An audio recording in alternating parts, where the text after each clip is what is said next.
गुलामी में जो हमारी हालत थी उससे बदतरीन हालत ये लोग किए हुए हैं। हम कहने को आजाद हैं, लेकिन कल अंग्रेजों के गुलाम थे, आज इन बेईमान हुकूमतों के हम गुलाम बन करके रह गए हैं, है ना। करोड़ों के बजट तो कुत्तों की दवाई पे खर्च कर रहे हो। क्या सीमांचल का मजदूर उस लायक भी नहीं है कि उसके लिए इतना खर्च कर सको? एमआईएम ने एक बार फिर से बिहार सरकार पर जमकर हमला किया है। एमआईएम के प्रदेश अध्यक्ष अख्तरुल ईमान का कहना है कि हम पहले अंग्रेजों के गुलाम थे और आज आजाद भारत की सरकारें हमें गुलाम बनाकर रखना चाहती है। अख्तरुल ईमान के मुताबिक बिहार के सभी जिलों में सरकार काम कर रही है, लेकिन सीमांचल को पूरी तरह से नजरअंदाज किया गया है। पलायन, निरक्षरता, सैलाब, गरीबी, बेरोजगारी और मुफलसी के दलदल में फंसा सीमांचल सरकार की प्राथमिकताओं का कभी हिस्सा ही नहीं बन पाता है। उन्होंने कहा कि नीतीश सरकार का इंसाफ के साथ तरक्की का नारा महज एक खोखला दावा है। अख्तरुल ईमान ने एक बार फिर से सीमांचल को धारा 371 के तहत सीमांचल डेवलपमेंट काउंसिल बनाने की मांग की है। उन्होंने कहा कि बगैर स्पेशल पैकेज के सीमांचल का मसला हल नहीं हो सकता है। हम कहने को आजाद हैं, लेकिन कल अंग्रेजों के गुलाम थे, आज इन बेईमान हुकूमतों के हम गुलाम बन करके रह गए हैं। आखिर क्या वजह है कि बिहार के दूसरे हिस्सों की तरक्की हुई और हमारी तरक्की नहीं हुई? 70% नौजवान हमारा प्लान मजदूर है।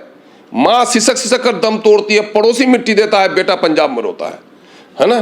बाप मरता है यहाँ पर, बेटा मिट्टी नहीं दे पाता है।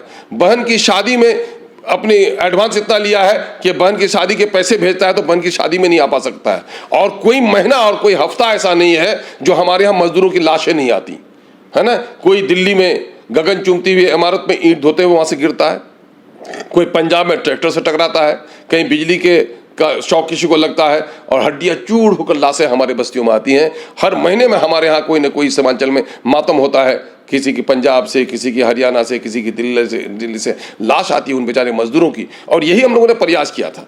हमने हाउस में मामला लाया था तो विदेश से लाने का तो इन लोगों ने बना दिया। एक्सीडेंटल केसेस के लिए मैंने कहा कि बिहार का कोई भी आदमी कमाने जा रहा है, आपने कहा था कि हम पलायन को रोकेंगे, अब पलायन नहीं रोक सके। अगर हमारा आदमी दिल्ली, पंजाब, मेरठ, मलियाना कमाने के लिए जाता है, अगर कतर जाता है, दुबई जाता है, तो उनके टैक्स के पैसे दिल्ली की सरकार भी लेती है, पटने की सरकार भी लेती है। तो आप नौकरशाह आपका मर जाएगा, इंश्योर्ड है, उनकी बीवी को नौकरी भी मिल जाएगी, उनको पेंशन भी मिलेगा। लेकिन ये आप हमको नौकरी नहीं दे पाए, हम कमाने के लिए बाहर गए, कमा कर लाए तो आपको टैक्स दिए और हमारी लाश भी नहीं लाइएगा आप।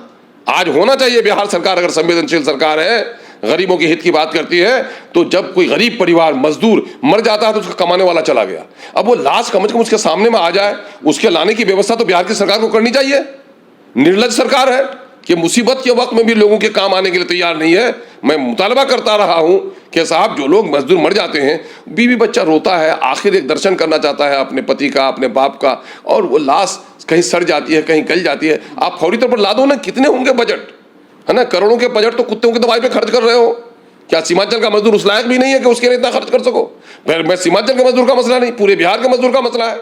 मैं कह रहा भाई सरकारी आंकड़े आप देख लेना है, पर कैपिटा इनकम सबसे ज्यादा कम सीमांचल में, सबसे ज्यादा इलिटरेसी सीमांचल में, माइग्रेशन सबसे ज्यादा सीमांचल में, सैलाब में विस्थापित होने वाले लोग सबसे ज्यादा सीमांचल में, पानी की खराबी, आर्सेनिक, आयरन और यूरेनियम की वजह से कैंसर और पथरी की बीमारी सीमांचल में।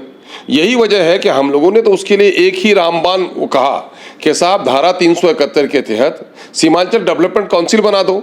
बिहार के पिछड़ेपन के निदान के लिए अगर नीतीश कुमार जी ये कहते हैं कि केंद्र सरकार को विशेष पैकेज देना चाहिए, विशेष राज्य का दर्जा मिलना चाहिए, तो मैं कह रहा हूँ आप जिस कृषि पर विराजमान हैं तो आपको तो कम से कम विशेष क्षेत्र का दर्जा देना चाहिए सीमांचल को। आप पूरे तौर पर नालंदा को दुल्हन की तरह सजा रहे हैं और सीमांचल को उजाड़ रहे हैं। आप टैक्स हमसे नहीं ले रहे हैं क्या? हमारे तरफ से टैक्स के जितने पैसे ले रहे हैं, वहां पर अभी रेत से जितनी आमदनी होती है, डोक नदी से, महानंदा से, अगर वो पैसे लगा दिए जाए तो हर 5 किलोमीटर पर हमारा पुल बन जाएगा।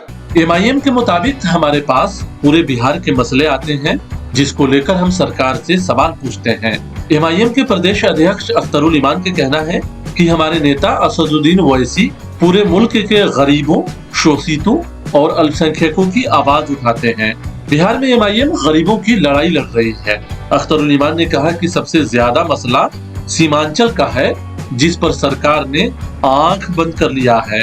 उन्होंने कहा कि आगामी लोकसभा चुनाव में पलायन, शिक्षा, नदियों का कटाव, सैलाब की तबाही, आर्थिक मसले जैसे मुद्दों को लेकर हम लोगों के पास पहुंच रहे हैं। एमआईएम का कहना है कि हमने आम लोगों को जागरूक किया है ताकि उनका मसला हल हो सके। उन्होंने कहा कि हम सरकार गिराने और बनाने से ऊपर हम अपनी नस्लों को उठाने की बात कर रहे हैं। उनका कहना है कि पहली बार एक मुस्लिम क़यादत खड़ी हो रही है तो साजिश कर रहे हैं कि किसी तरह पार्टी खत्म हो जाए। चूंकि माइनॉरिटी के लोग हैं और दलित लोग हैं, यही वजह है कि ये लोग जानबूझकर हम लोगों के साथ डिस्क्रिमिनेशन कर रहे हैं कि हमें मजदूर और गुलाम बना के रखें, हमारे दरमियान में शैक्षणिक और राजनीतिक कोई जागरूकता नहीं उत्पन्न हो। इसके लिए गहरी साजिश का हम शिकार हैं। उनकी जरी जमीन जो कृषि भूमि है वो हर साल हजारों हेक्टेयर जमीन नदी में विलीन हो रही है और हमारे साथ सोतेलापन का शुरू हो रहा है। मैं तो इसी बात पर ताज्जुब करता हूँ कि गंगा जमुना के किनारे बसा हुआ शहर हो वो नहीं कटता और हमारी बस्तियां छोटी नदियों से कटती है और इसके कुछ काम कराने के लिए तैयार नहीं है। तो ये बड़ा खेदजनक मसला है। हमारा प्लान, हमारा मुद्दा है, सड़क और पुल हमारा मुद्दा है। हम सरकार बनाने के लिए नहीं, हम सड़क, पुल, स्कूल, हॉस्पिटल बनाने की लड़ाई अभी लड़ रहे हैं। आज आज़ादी के 75-76 सालों के बाद जो बेसिक नीड है हमको वही पूरा नहीं किया इन लोगों ने, है ना। आज़ादी के क्या सौगात मिले हमको? गुलाम हिंदुस्तान में जिस तरह से नदी में पार होना पड़ता था, अब महसूल देना पड़ता था, आज भी सीमांचल में महसूल देना पड़ रहा है। सालों भर नदियों में कश्ती पर पार उतरना पड़ता है, जान हथेली पे लेकर। बताइए ऐसे में स्कूल कैसे जाएंगे बच्चे, बीमार हॉस्पिटल कैसे जाएगा? नतीजा ये हुआ है कि कश्तियां डूबती हैं, लोग डूब कर मरते हैं, उनको सही तौर पर मुआवजा भी नहीं मिल पाता है।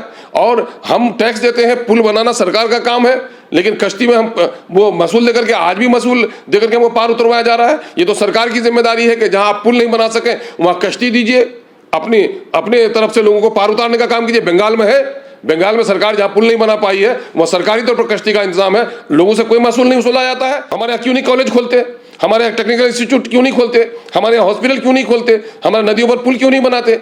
और दूसरी जगह आप पुल पे पुल बनाए जा रहे हैं। पटने में फ्लाईओवर भी बनेगा, मेट्रो भी बिछाएंगे, आप अंडरपास भी देंगे, यहाँ पर बेनिन ड्राइव भी बनाएंगे, और हम हैं कि हम डूबते रहेंगे और आप खबर भी नहीं लेंगे और कहेंगे कि हम सुशासन कर रहे हैं। ये सुशासन नहीं है, ये कुशासन है। और अक़लियतों का, दलितों का कहीं न कहीं से उनके साथ नाइंसाफी का बदतरीन नमूना पेश किया इन लोगों। हम सरकार बनाने की बात नहीं करेंगे, हम सरकार गिराने और बनाने से ऊपर हम अपनी नस्लों की तकदीर बनाने की बात करेंगे। जो हम ही ना होंगे, चमन क्या रहेगा कि मुसलमानों को गुलाम बनाकर रखो, इनको रखेल बनाकर रखो, इनका वोट लो लेकिन इनको हिस्सा मत दो। यही काम किया है इन लोगों ने।